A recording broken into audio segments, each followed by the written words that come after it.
Hello friends.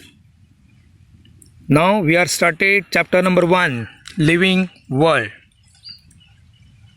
We are started a session number 1, Basic Principle of Life, in which we are studied growth and development, reproduction, homeostasis and metabolism.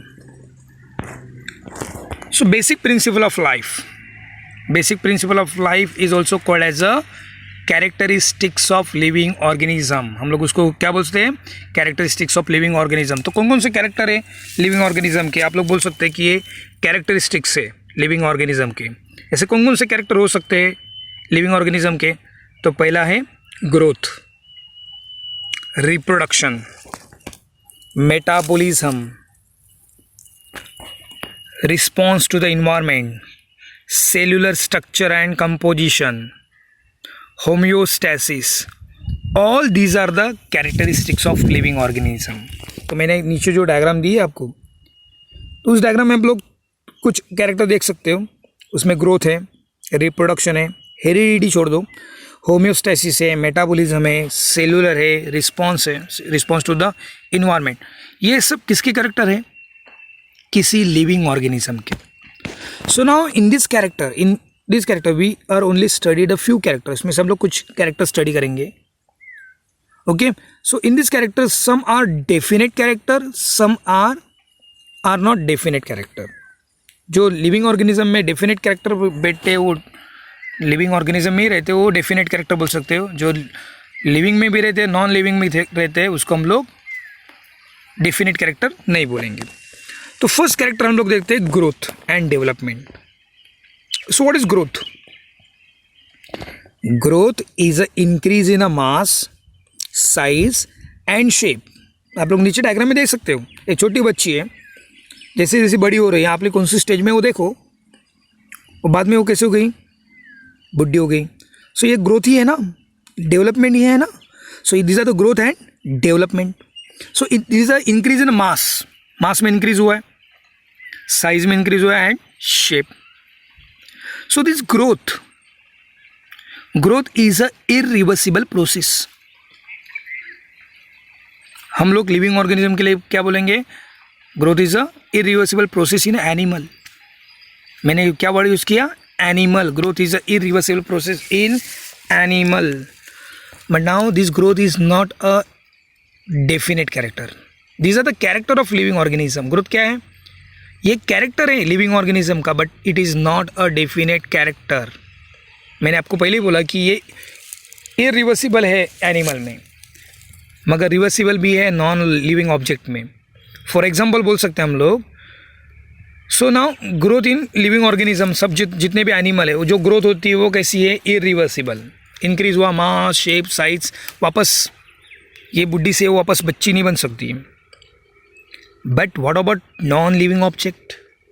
Non living object कौन से? Mountain है, sand mould है, river mouth है. तो ये non living objects है, but उसमें भी ग्रोथ पाई जाती है. माउंटेन आप लोग देखो, कुछ सालों के बाद उसकी हाइट बढ़ जाएगी या कम हो जाएगी. एवरेज की हाइट हर साल बढ़ती जा रही है. सैंड मोल्ड आप लोग देखोगे कभी किसी डेजर्ट में जब आंधी चलती है तो सैंड के जो टीले हैं उसकी शेप साइज़ बदलती है. कुछ बड़े हो छोटे हो जाते, छोटे हो बड़े हो जाते. सो सैंड मोल्ड में भी ग्रोथ दिखती है. So this are the non living object. River mouth बोल सकते हैं हम लोग. पानी का बहाव ज़्यादा बढ़ गया, रिवर की साइज़ बढ़ जाती है, फैलाव भी बढ़ जाता है. पानी कम हो जाती है, मगर उसमें ग्रोथ तो दिखती है. Hence growth is not a definite character. हम लोग ग्रोथ को डेफिनेट कैरेक्टर नहीं बोल सकते. ये कैरेक्टरिस्टिक्स है living organism, but it is not a definite character. So you have growth. Second one is a reproduction. So my question is, reproduction is a definite character of the living organism? So first of all हम लोग definition देखते हैं, बाद में उसके बारे में सोचते हैं हम लोग. So what is reproduction? The reproduction is a process by which new young ones are produce either asexually or sexually. Either asexually or sexually, the new young ones are produced is called as a reproduction. So reproduction is a characteristics of living organism, but it is also not a definite character. ये living organism का character है, मगर ये definite नहीं बोल सकते. अभी मुझे बताओ क्यों नहीं बोल सकते कि यार रिप्रोडक्शन तो लिविंग ऑर्गेनिज्म में पाया जाता, आप लोग ऐसे बोलोगे. Why reproduction is not a definite character. तो हम लोग नेक्स्ट स्लाइड में देखते हैं. सो देखो यहाँ पे आपको यंग वन बच्चा दिख रहा है, काऊ का बच्चा दिख रहा है, ह्यूमन का बच्चा दिख रहा है, बर्ड्स देखो अंडे दिए, उसके बाद चूजे निकले, उसके नीचे प्लांट दिया है. सो ये all these are the reproduction. New young ones are produce हुआ, सेक्सुअली हुआ, असेक्सुअली हुआ. मगर रिप्रोडक्शन डेफिनेट कैरेक्टर क्यों नहीं है आपको बताता हूँ मैं. इन म्यूल पता है आपको, पहला हॉर्स है, हॉर्स प्लस डोंकी प्लस दिया है मैंने. इनका जब क्रॉस ब्रीडिंग किया जाता है तो म्यूल बनता है, खच्चर बोलते हैं उसको हम लोग. और ये किसके बीच का है, हॉर्स और डोंकी. ना हॉर्स है ना डोंकी है, ये खच्चर है. But mule is a Sterlite animal. ये न्यू यंग वंस को प्रोड्यूस ही नहीं कर पाता है. ये हॉर्स और डोंकी के क्रॉस ब्रीडिंग से बना है. तो जब लिविंग ऑर्गेनिज्म की जो रिप्रोडक्शन कैरेक्टरिस्टिक्स है तो वो डेफिनेट कैसी हुई. म्यूल तो लिविंग ऑर्गेनिज्म है. Another example, Sterlite worker honey bee जो है वो तो स्टराइल है, वो बच्चे पैदा नहीं करती है, सिर्फ क्वीन प्रोड्यूस करती है. तो स्टराइल वर्कर हनी बी हम लोग नॉन लिविंग बोल सकते हैं उसको? नहीं. थर्ड एग्जांपल है इनफर्टाइल ह्यूमन कपल्स. कोई कपल से कुछ जेनेटिकल प्रॉब्लम हुआ, इन्वायरमेंटल प्रॉब्लम हुआ, उसको बच्चे नहीं होते, तो हम लोग उनको नॉन लिविंग बोल सकते हैं क्या? नहीं, बिकॉज रिप्रोडक्शन इज अपसेंट ना. Hence reproduction is not a definite character. ये डेफिनेट कैरेक्टर हो ही नहीं सकता, क्योंकि वो म्यूल में भी नहीं पाया जाता है रिप्रोडक्शन, स्टराइल हनी बी में नहीं पाया जाता, और कपल में नहीं, ह्यूमन कपल में नहीं पाया जाता है. तो ये तो लिविंग है. Hence it is not a definite character. Now third is a response to the environment.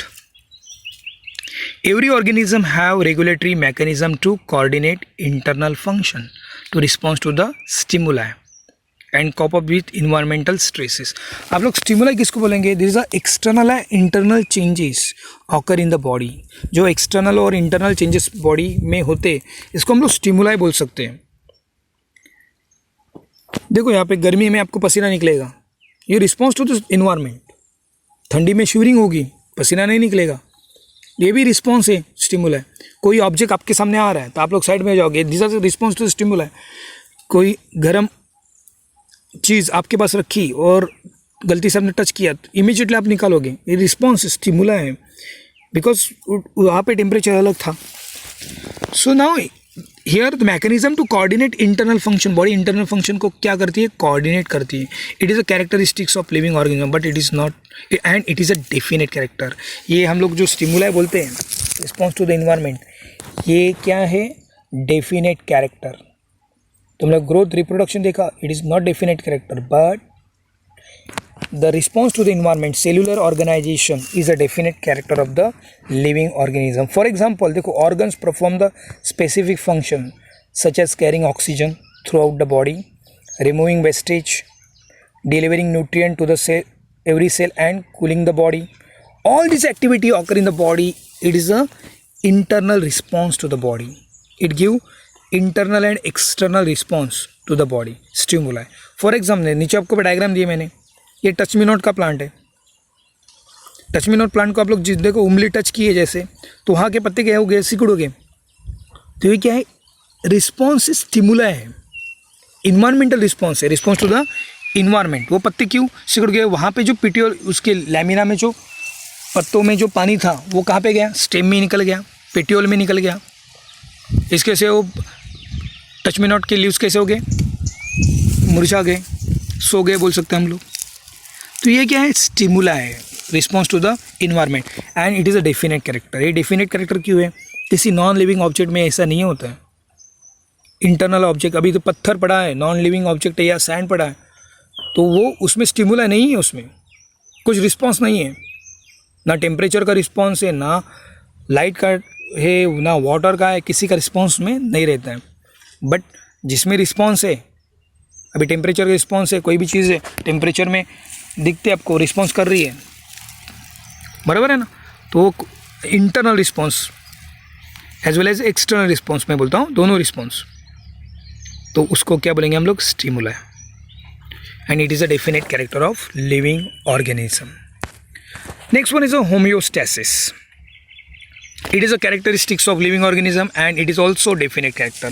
Homeostasis भी definite character है living organism का.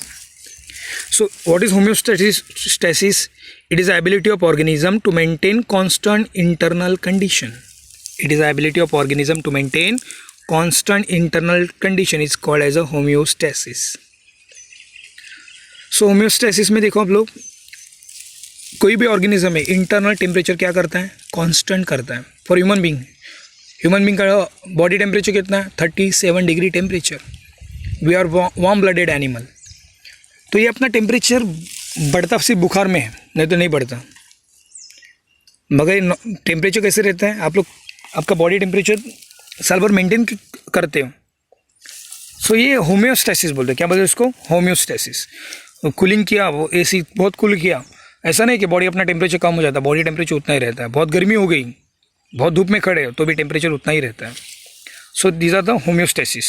Cell need to appropriate condition such as proper temperature, pH and appropriate concentration of diverse chemicals to perform proper function. क्योंकि homeostasis क्यों necessary है, cell को जो proper function करना है बॉडी सेल को, तो उसके लिए प्रॉपर टेम्परेचर चाहिए, pH चाहिए और proper concentration of diverse chemicals. Body में जितना मेटाबॉलिक केमिकल्स है उसका प्रोपोर्शन कैसे चाहिए, एकदम प्रॉपर चाहिए to perform proper function. Hence homeostasis is necessary. So organism are able to maintain internal condition within a narrow range almost constantly. Narrow range में हम अपना बॉडी टेम्परेचर कोई भी ऑर्गेनिज्म मेंटेन करके रखता है, okay, through with the help of homeostasis. तो homeostasis का आप लोग एग्जाम्पल देख सकते हो, polar bear. So what is thermoregulation? Organism need to regulate body temperature throughout the process known as thermoregulation. So thermoregulation क्या है, organism need to regulate body temperature. organism, कोई भी organism, living organism, वो body temperature को अपना regulate करता है. जो जिस प्रोसेस से वो रेगुलेट करता है उस प्रोसेस को बोलते हैं thermoregulation. For example the polar bear live in the cold climate. तो पोलर बियर में बॉडी स्ट्रक्चर में क्या क्या चेंजेस आएंगे to maintain their body temperature. इसका बॉडी टेम्परेचर कम नहीं होता, कांस्टेंट ही रहेगा कितना भी लो टेम्परेचर है. तो उसमें बॉडी टेम्परेचर में देखो इंक्लूड फर डेवलप होते हैं, किसी फर पोलर बियर में सिर्फ फर डेवलप होते हैं. इंसुलेटर, फैट बॉडी में ज़्यादा जमा हो जाता है which act as a insulator. किसी एनिमल में फेदर्स डेवलप होते हैं, बर्ड जैसे एनिमल में. So all these changes are occur to maintain internal body temperature constant. तो हम लोग इसको बोलते हैं homeostasis and it is a definite characteristics of living organism. तो होम्योस्टैसिस क्या है, it is a definite characteristics of living organism. क्योंकि होम्योस्टैसिस में इंटरनल टेम्परेचर कांस्टेंट रखना ज़रूरी है, बिकॉज सेल को नॉर्मल फंक्शन के लिए नॉर्मल pH चाहिए, नॉर्मल टेम्परेचर चाहिए, नॉर्मल केमिकल रिएक्शन जो होनी चाहिए, तो ही बॉडी प्रॉपर फंक्शन करती है. So homeostasis is a definite character of the living organism, क्योंकि ये नॉन लिविंग में कभी पाया नहीं जाता है. Next character is a metabolism. So हम लोगों ने ग्रोथ देखा, it is not definite character. Reproduction it is also not definite character. उसके बाद रिस्पॉन्स टू द इन्वायरमेंट देखा, it is definite character. Homeostasis is a definite character and metabolism is also a definite characteristics of living organism. So what is metabolism? There are various biochemical reaction occur simultaneously inside all the organism is called metabolism. There are various biochemical reaction occur simultaneously inside all the organism, it's called metabolism. Metabolism is a definite characteristics of living organism. So what is metabolism? Various biochemical reaction occur simultaneously inside all the organism is called as a metabolism. Metabolism में biochemical reaction होती है simultaneously organism में. Okay, metabolism process are anabolic and catabolic, and metabolism do not show by the non-living object. non-living object में metabolism reaction नहीं रहती है, biochemical reaction नहीं रहती है.